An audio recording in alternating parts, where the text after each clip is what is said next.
mau tanya umur berapa? Umur kakak berapa?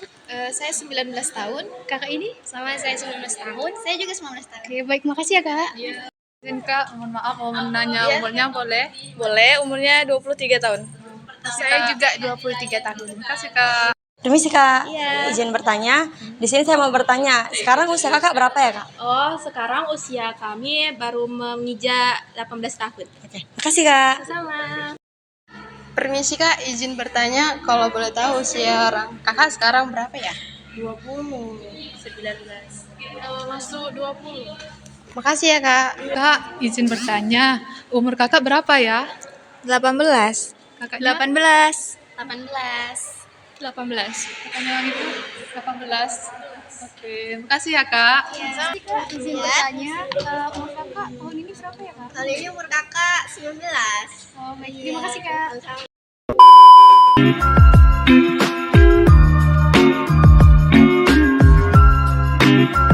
Dari rata-rata dia dulu kan, kita kan ada 30 umur mahasiswa. Jadi itu kita gabungkan semua, baru kita bagikan dengan 30. Jadi kalau udah kita gabung itu, hasil dia semua dapat dia 589. Baru dibagi 30. Nah itu berapa tuh? 589 bagi 30. Itu 19,6 tak? Iya kak ya. Coba kita kalkulatorkan dulu. Kalkulator itu cuma berapa? Oh iya. 589. 589 Bagi 30. Itu 19,6. Nah, jadi itu kita udah dapat rata-rata dia. Itu kita nak ngitung standar deviasi dia. Itu kita ngitung dia menggunakan rumus yang ini. Z, cari skor Z dulu ya. X kurang Neo. Tinggal Oh masukkan itu rata-rata. ada tabel dia. Yang standar. Iya. Deviasi normal. Jadi kita masukkan Kita keluarkan dulu gambarnya. Lanjut lah. misal yang umur dia 19 tahun ya. 19 tahun kita masukkan ada 19 dikurang tadi kita udah dapat rata-rata dia tuh 19,6 ya. 19,6. Nah, itu yang ini Bagi dengan apa tuh? Ini 1,6. simpangannya itu.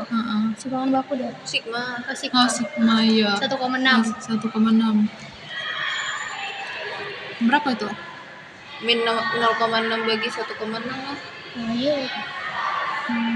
Jadi hasilnya Hasil dia min 0,38. 0,38. Udah terus.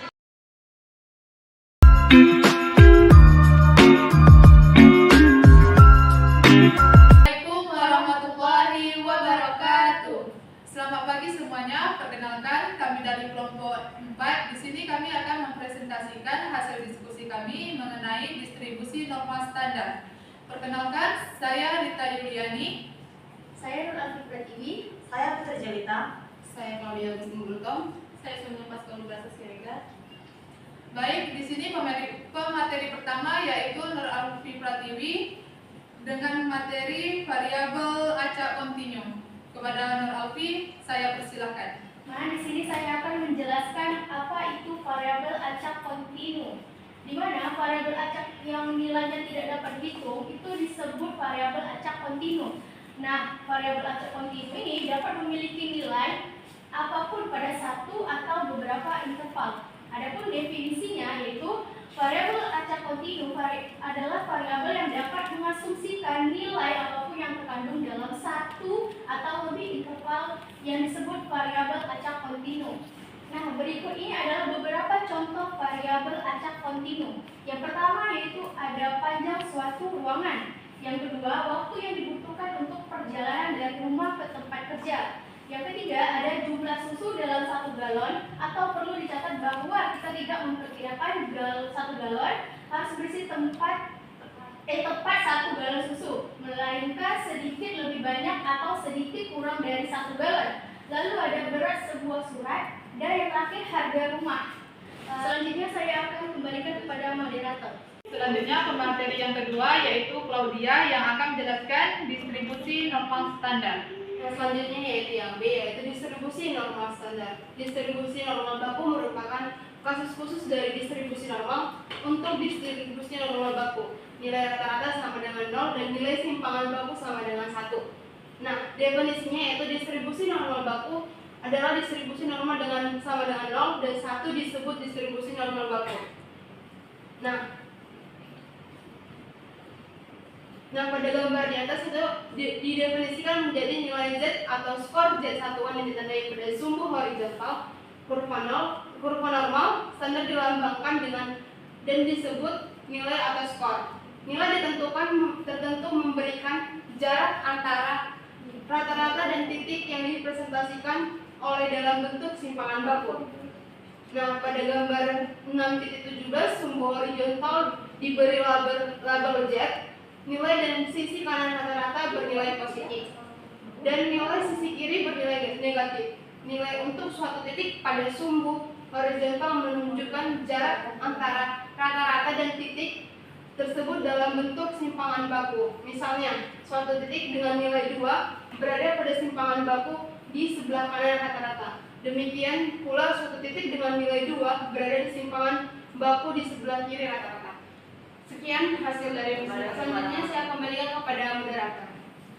Selanjutnya pemateri yang ketiga yaitu Putri Jelita dengan materi distribusi probabilitas normal. Kepada Putri Jelita dipersilakan. Teman-teman, di sini selanjutnya distribusi probabilitas normal. Distribusi probabilitas normal atau kurva normal adalah kurva berbentuk lonceng atau simetris.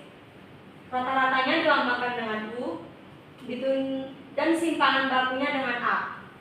Variabel acak kontinu X yang memiliki distribusi normal disebut variabel acak normal.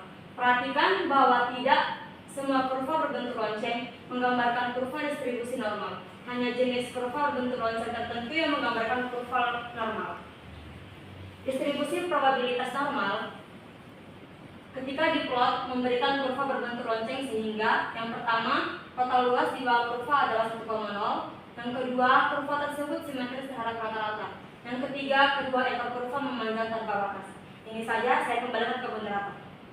Pemateri yang terakhir yaitu Swimling yang akan menjelaskan pembahasan soal. Kepada Swimling dipersilakan.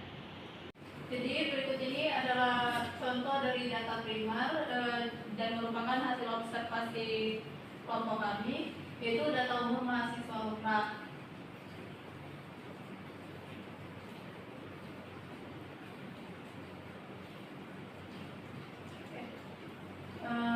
Jadi kita akan mengelola data ini. Yang pertama itu kita menghitung rata-rata jumlah dari data umur di mahasiswa UMRAH itu per jumlah data tersebut. Jadi 19 sekian per 30 sama dengan 589 per 30, jadi rata-ratanya 19,63. Terus yang kedua itu rumus standar deviasi, yaitu standar deviasi sama dengan akar dari elemen dalam kurung X dikali rata-rata dikurang rata-rata pangkat 2 per N.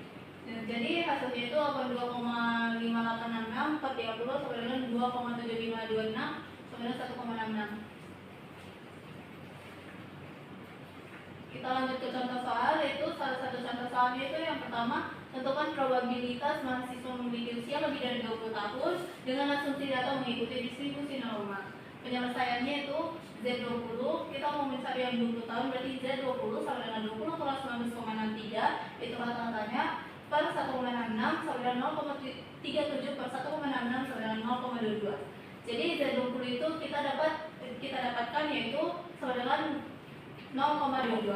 Oke, selanjutnya mencari probabilitas untuk Z lebih dari 0,22, P dalam kurung X lebih dari 20 sesuai dengan P dalam kurung Z lebih dari 0,22 sekitar 0,0871 atau 8,71%. Saya akan kembalikan ke moderator.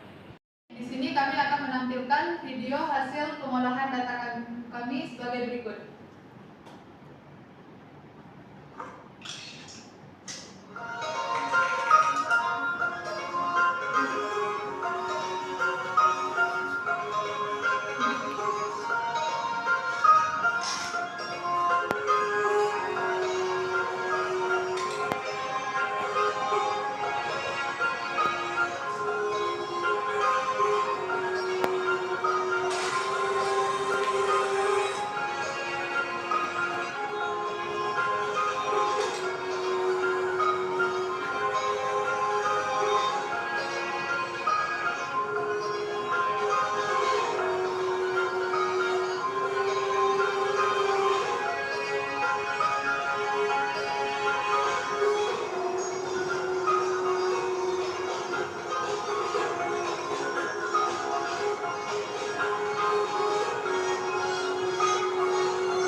bertanya silakan.